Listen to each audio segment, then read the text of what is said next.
Hello, everyone, and welcome to the Social Housing in My Backyard session.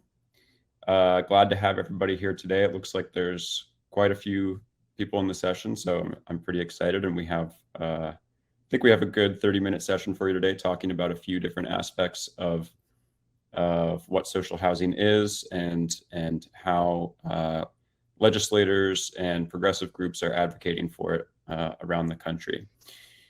We'll do some quick introductions and then jump right in. My name is Paul Williams. I'm the founder and director of the Center for Public Enterprise, which is a small nonprofit focusing on supporting public enterprises, providing public goods and social goods. So I'm going to pass it over now to Assembly Member Alex Lee to introduce himself. Hey everyone, I'm Assembly Member Alex Lee. I represent California's 25th Assembly District, which is in the Silicon Valley and Bay Area region. It's northern Santa Clara County and southern Alameda County, for those who are familiar with the area. I'm also the chair of our Select Committee on Social Housing, and I also authored our social housing bill, AB 2053, this legislative session, where it is currently idling, I should say, in the Senate. It is currently in the Senate right now, but we still have hope. We still have some time left in legislative session, so there's hope for that. And it was one of my first priorities coming into office. I was elected in 2020, and I continue to work on social housing as a strong priority of mine. Thanks, Assembly Member. And now I'll pass it over to Patricia Bordallo Dibildox. Thank you. My name is Patricia Bordallo Dibildox. I'm a leader with KC Tenants. KC Tenants is a multiracial, anti-racist, multi-generational organization, and we're working to ensure that people in Kansas City and beyond have access to beautiful, safe, and permanently affordable housing. We're leader-led, which means people the most vulnerable to the housing crisis are helping us organize and are, collectively making decisions about what we need in order to have good lives in Kansas City. We believe that people closest to the problem are closest to the solution, so we prioritize having tenants and impacted people making decisions about housing. Okay, thanks everyone. So the way that we have this kind of discussion structured today is each of us is going to give a kind of quick 5-minute overview of the issues that we're thinking about and what we're working on social housing, and then we'll move into a discussion between the three of us on what does the path forward look like. So what I'm going to talk about for a few minutes here is a little bit of historical context within the United States of public housing and social housing, and how that compares a little bit to context in other countries where social housing is often much more prevalent. So back in the 1930s, there was a strong organizing push from both legislators and union activists during the New Deal era, pushing for public housing programs. And a lot of that advocacy focused not just on one particular kind of program, but on a kind of plethora of multiple different kinds of housing being created. So public housing developers were obviously one big piece of that. Cooperatives were a piece of that, limited equity cooperatives, union-built housing. So there were all kinds of solutions that people were pushing for to kind of break out of the current mold of how housing was produced. And what came out of that was one particular kind of housing that we got with the public housing programs in the mid 1930s. And for quite a long time, for really about 40 years, public housing and public development was really actually part of the American political consensus, right? 1937, 1949, 1965, all of these years were expansions of the amount of money and the amount of public housing that was being built. But then when we got to the 1970s, 1980s, and 1990s, there was what we're all familiar with, a pretty marked turn away from that. The kind of introduction of neoliberal politics and the turn against the welfare state that kind of predominated the consensus in the 1980s and 90s saw the defunding of a lot of these public housing programs. And that's one of the pieces of how we got to where we are today, right? Where the public housing authorities that do still exist in the United States have essentially no money. Many of them have converted their public housing through programs like Section 8. And there's really very little capacity within the public sector to provide social goods like that, right? A lot of it is done by nonprofits, and the nonprofits do provide affordable housing, but the public sector lost the capacity to provide those kind of public goods. And so I see a significant piece of this as the struggle to put social housing back in the political consensus. That's a big piece of this in my mind, and I think there's a lot of ways to move the ball forward on that, as it were, right? There are these legislative efforts like Assemblymember Alex Lee has been working on. There are tenant organizing efforts to promote things at the local level and to advance ideas. And, there are also some efforts within existing public housing agencies who are trying to do interesting things. And maybe I'll get a little bit more into that later on in the discussion. But I think that all of these things kind of in concert have a lot of ability to move the discussion forward on social housing. So that's a kind of big picture thing, the way I see it. I'm going to pass it over to Patricia now to talk about some of the experiences with tenant organizing in Kansas City. Thank you, Paul. All right. So again, my name is Patricia and I'm with KC Tenants. We're a union in Kansas City, Missouri, working to ensure housing rights, and not just housing rights as we know them, right? Like I feel like, pushing towards a more just future holistically when we talk about what tenants need and people who don't have housing. I want to start off with a quick sharing why I'm doing the work in KC Tenants. I'm an immigrant from Mexico, but I've lived in Kansas City for 20 years now, 20 years this year. And currently with a stable income, I don't have children. I don't have anyone else to take care of but myself. I currently can't afford what is deemed an affordable one-bedroom apartment in Kansas City. And I know that that's the reality of a lot of the people that I organize with. And, that's not even getting into the nitty-gritty of intersections of people who live in poverty, people who have children who are impacted by other systems outside of housing. So we in KC Tenants prioritize more than anything making sure that tenants are at the forefront of all of these conversations, because we know, as a dear comrade likes to say, where the shoe hurts the most, right? We suffer from housing the most, so we need to be prioritized in decision making. Kansas City, I feel has a habit of including one or two tenants on boards and commissions and calling it kind of good on that. But having one or two tenants on a board or a commission does not actually give decision making power. So we're really interested in building an ecosystem that prioritizes tenants' voices over academics and developers, city planners, anyone else, because we know what we need from our housing. At KC Tenants, whenever we talk about social housing, we deem social housing as something that is always affordable to everyone, run by the people who live in it, and no one makes a profit from it, right? So we want it to be publicly backed, which means funded and supported by the people and the city. It's protected like a public good, such as schools and roads, anything like that. We want housing to be deemed by the city as important as those other institutions and systems, so that there isn't I feel is housing a public good and we need to move beyond that because we know that it is. So making sure that municipalities protect it in that reality is really important.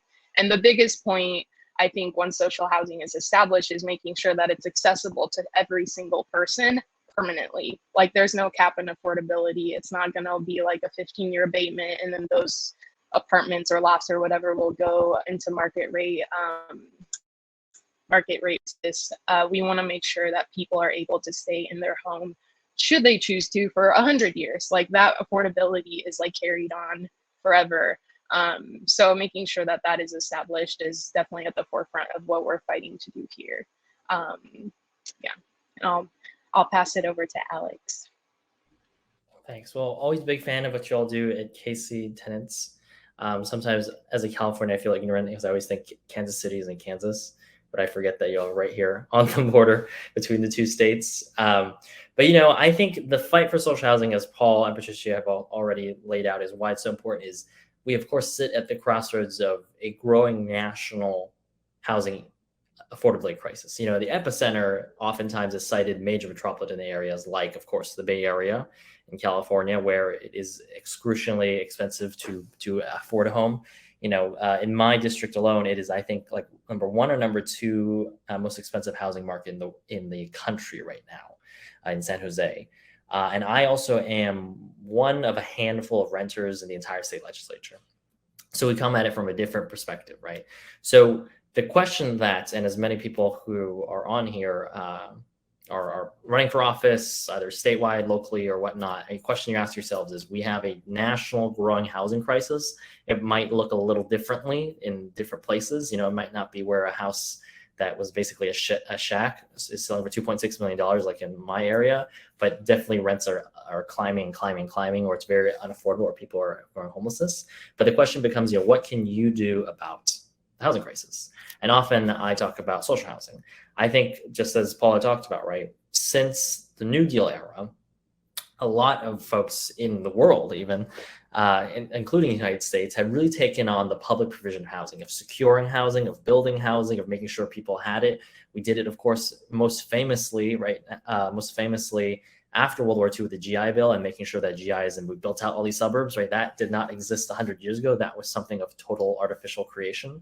But at the same time, you know, there was also an ambitious drive in 1937 to have housing for all, to create a public housing program, which unfortunately, since especially the Reagan era of neoliberalization and disinvestment and defunding of these programs, we don't have very much good public housing anymore. In fact, a lot of these spaces left to rot and let the people in it rot as well. And that's unfortunately the big reality of it, right? But at the same time, while there are a lot of perhaps stakeholders and other politicians out there who are big naysayers of even the idea of public housing, all you have to do is look at other global peers, right? There are tons of countries out there on almost every continent that do some form of social housing. But often I like to compare ourselves with, you know, places that, look, the reality is, as a politician of the left, right, we work in right now the political dynamic of most folks of the center, or even the conservative kind of dogma that's been left over for decades. So you say, like, you know, like I know you have a lot of doubt about public housing or social housing, but in Vienna, in Austria, or in Sweden, or in the United Kingdom, they have been doing a form of whatever they choose to call it, public housing, social housing, municipal housing, you know, whatever they call it. They've been doing it for longer than we have, if not just as long. And at the same time, we also turn to our Asian counterparts. Like Singapore is, of course, the Asian gold standard. Vienna is the European gold standard. And then, of course, famously made in America, we have the bad rap, right? We have the stigma of the projects. We have the stigma of public housing, where, of course, millions of Americans still live. And of course, by federal law, we are prevented from building new ones federally, which is a travesty. So what can we do locally and statewide is we adopt that role amongst ourselves. We, of course, do not have the unlimited resources kind of that the federal government has, but we do have a lot of levers. California is the 5th largest economy in the world, and we can leverage a lot of state capital, whether it be through traditional bonds, traditional revenue, or however it looks in your system may be very different, or even traditional revenue, bonds, anything like that. And you want to use that statewide capital. In my vision with my bill, AB 2053, is leveraging statewide capital, statewide resources, not just money, but also land, right? Your state, your city, your county probably has some sort of surplus land, unfortunately, that is probably pretty well suited for residential housing, whether it be a 5/1, whether it be a bungalow apartment, it could be something, are very well suited for that. The example that I always often give to, and this is part of why I'm saying these things, is you want to really, I often talk about social housing with a lot of other legislators, and when it comes to housing and things like this, a lot of politicians don't feel, if they're not on the social housing train already, it's very hard for them to conceptualize or understand something else, and they can feel in touch and relate to it, because it's scary, right? In America, we really stigmatize public housing, and stigmatize public intervention in so many ways. Is that in my district, we have a lot of, unfortunately, elementary schools that have become defunct. They are useless now because of declining enrollment, because of underinvestment, a lot of different factors. But those sit in the middle of neighborhoods, right? That's land that often the school district themselves is like, we want to build like teacher housing, we want to build workforce housing, but we don't have the capital nor the know-how to do it. In comes your state developer, state in public interest developer, or maybe even county, and says, hey, we have the expertise, we have the experience, we'll do it for you. All you got to do is give us some land, trade us the land, or do some sort of arrangement with us, and we'll build you what you're visioning. And I have so many school board members and city council members, as I pitch that vision, they're like, that's exactly what we want. Because the reality is that housing ought to be built, and probably will be built one way or the other. The reality is now those school boards or those city councils then look to a private developer who then builds for profit. Now, I think there's a lot of valid concerns out there where people have concerns about private development and private profit, et cetera. I think those are all valid out there. But at the end of the day, if we do not have a public developer, that is your only true option in town, in reality. Those are the only folks that can muster the large capital to do that. And that's why it's so important. So, there's really great examples I often cite in Maryland. Montgomery County, of course, does a mix of this with some state funding and local funding. Very genius, I think. And I think any state, city, county could do this too, leveraging it as you are. There are cities in California too who are trying to experiment and figure out what that looks like for themselves. The units, the scale is obviously not going to be as impressive as something, say, like 1 million units that a California social housing developer could do. But on the smaller scale, it's really important. And in a housing crisis like this, you have to look at what resources you have and build as quickly as possible, or preserve units as quickly as possible, right? Because we truly, unlike a lot of, unfortunately, policy interventions, I think, in the world, they're not as rapid. When it comes to housing, these things take time, especially when it comes to production. The moment you entitle something, plan it, and even fund it, it will take years until families reap the benefits of it. That's just the sad reality of it. Preservation sometimes is also the same case. Some of these things take time, and that's why we need to be doing as quickly as possible. Before I yammer on too late, I'll also say that having a public developer, whatever level scale you have across your jurisdiction, is really important, because we are probably approaching, I'll sit on the budget committee, so we're always like doom predicting this, but there's probably going to be a recession on the corner, or a true structural one, not just the same as the pandemic like freeze one. And just as we saw in 2008, when there is a structural recession, that private capital dry up, and you really do have a dearth of housing production that will just dry up. That capital will dry up, people will lose their jobs, unfortunately, especially in the construction industry and all supporting industries. And if you have a reliable developer, especially the bigger it is, that just says, well, we still have people who need houses, and we need homes, so we're going to keep building. We're not going to stop doing that. And we have the bonds, and we have the money still here, so we'll keep doing it. That is true, incredible social safety net. And when people need housing the most, that's when it's going to be important. So I'm going to keep working on that in California. AB 2053 is the bill this year, and this legislative session that worked on. We have the Select Committee on Social Housing, so you can tune in for that too. We're going to have public hearings, little tours, and even in September, we're going to do a little trip in Vienna too, and hopefully we'll do other things in the future just to kind of spread it out. And I think that's important, is if you are here today, you're one of the 125 people who believe in social housing, you need to promulgate it, because it needs to get mainstreamed again. Because once that gets mainstreamed, I think we'll have a lot more desire to do the hard things. And these are hard, right? We have to figure out how to prop up a real agency, government agency that works efficiently. How do you have the funding for it, right? And that could be a hard conversation in and of itself. And how do you make sure that people are comfortable with that process again? There is a reason, and I'm never shy about talking about, there are mistakes, right? There were a lot of mistakes that happened in public policy when it comes to public housing, right? Sometimes some of them were mistakes, and some of them were, I think, deliberate racism as well. So, there's that combination. How do you avoid those things is going to be really important to keep building that trust, because I do think we're going to be entering a new era of public enterprise, following a European and Asian counterparts, and that's going to kind of the gold standard going forward. So, could I hop in? Yeah, go right ahead. Thank you. Thank you for sharing that, Alex. I do feel like I want to kind of talk about the point of in focusing with like, you know, land that already exists and like public assets that already exist. That is something that we've been watching here in Kansas City, because the Kansas City Public School District over the last like couple of decades has a lot of school buildings have shut down because of disinvestment in communities. Becoming more popular. The school board itself has a lot of people who advocate for charter schools in it, like in its decision-making board. So I feel like that is something that things a lot of those buildings that have been sold have been turned into like market rate housing that have gentrified neighborhoods throughout Kansas City.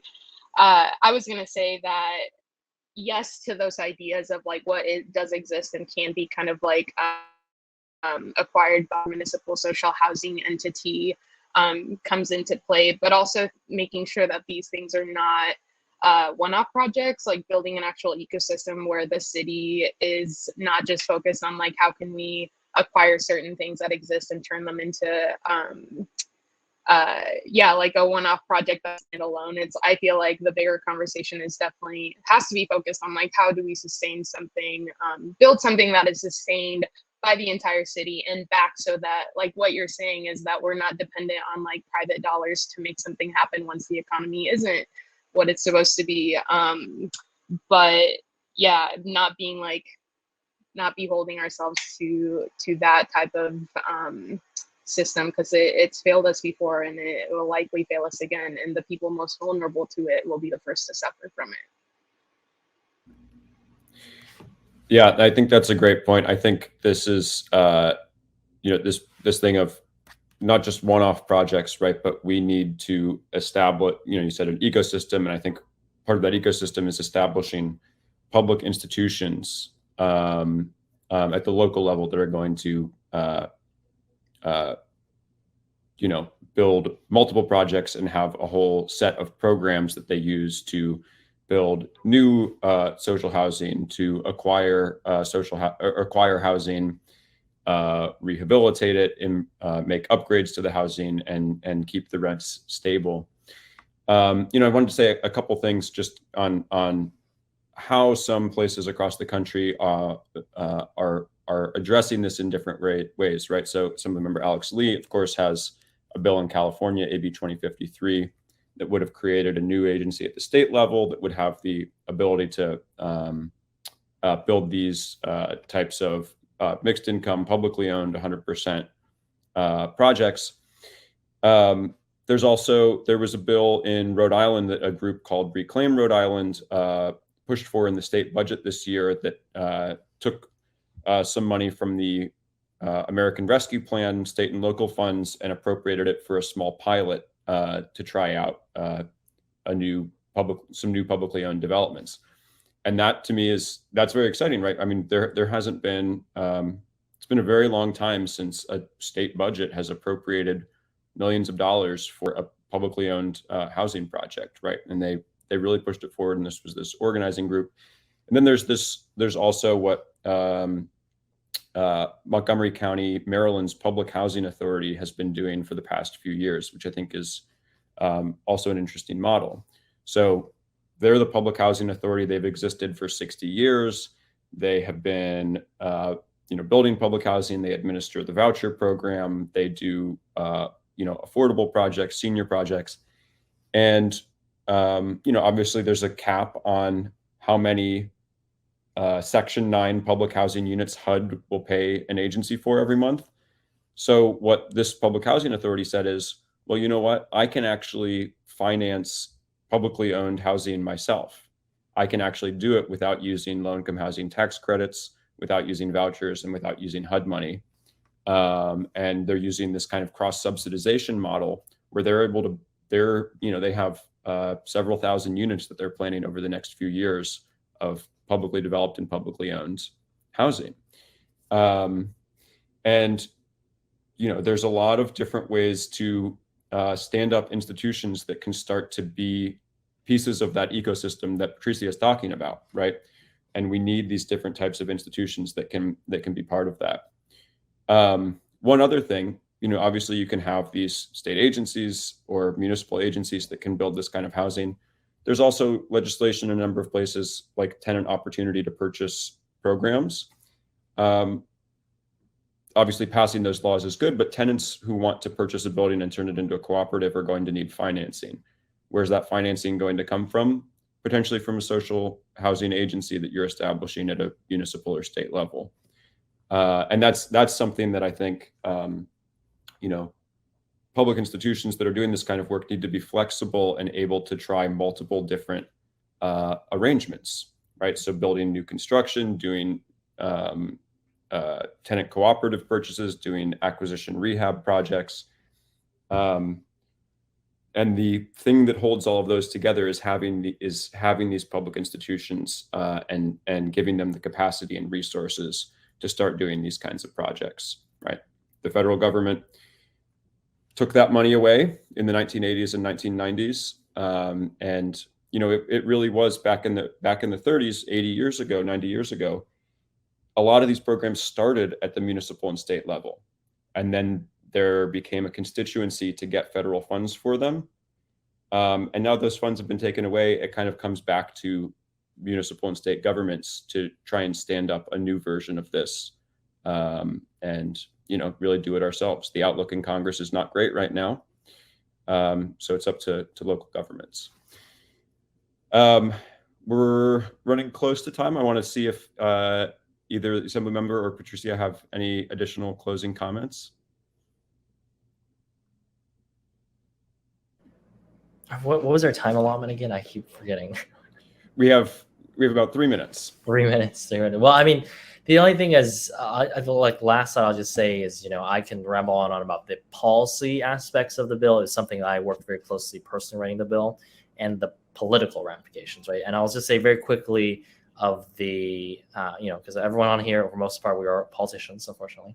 But I think the politics of it, I think, are important. Is you want to have a very broad coalition, not just in the sense of people who work in housing each and every day. That's important, of course, but also environmentalists, right? I had the Sierra Club and a lot of environmental organizations. You also want labor organizations, right? Especially those who will be engaged with the production of it, and very much so the people who will be living in it too, right? So you want a broad base of that, even party support and all these other folks who are engaged in it, because the broader the tent and more widely consensus gains, so it's not just a niche housing issue, is really, really important. And also very important to get that wide buy-in. I think it's very important, because I think a lot of folks here are running either state or local office legislatively, is how important that is. It's also the broader buy-in so we can have stronger implementation. I think that's truly one of our big struggles is, as much as it is hard to obviously do a bill and coalesce around a vision, you also got to implement it really well. And that's also where we've had some difficulty historically in this country. Does not mean, of course, we're always destined to repeat that mistake as long as we learn from it. But that's why it's important to have that buy-in with your implementers, your executives, whoever that be, your county executives, right, your state executive branch. It's very important to have that buy-in. And I guess the last thing I'll just say from a policy perspective is, keep a comprehensive vision of social housing, broadly speaking, but make it work for your audience and make it work for your context. But the most important thing is obviously protect it from privatization, right? From outside speculation, you just don't want that to just eaten up. And the second thing is, of course, have true mixed income communities, right? Because we don't want to repeat income and racial segregation again as well. I'll go real quick in the last minute. I want to re-up, and I will sound a broken record about it always, but the fact that tenants need to be included in all of these conversations, like we're saying, a lot of the people in this conversation and within the chat, our politicians are already working within these systems. And if you look around and notice that no tenants are part of your conversations, ask yourself why, and find tenant-led movements in your areas. The last kind of expansion of what I talked about that I want to share is that while we definitely within how we think about social housing, we talk about it not being a one-off project or a one-off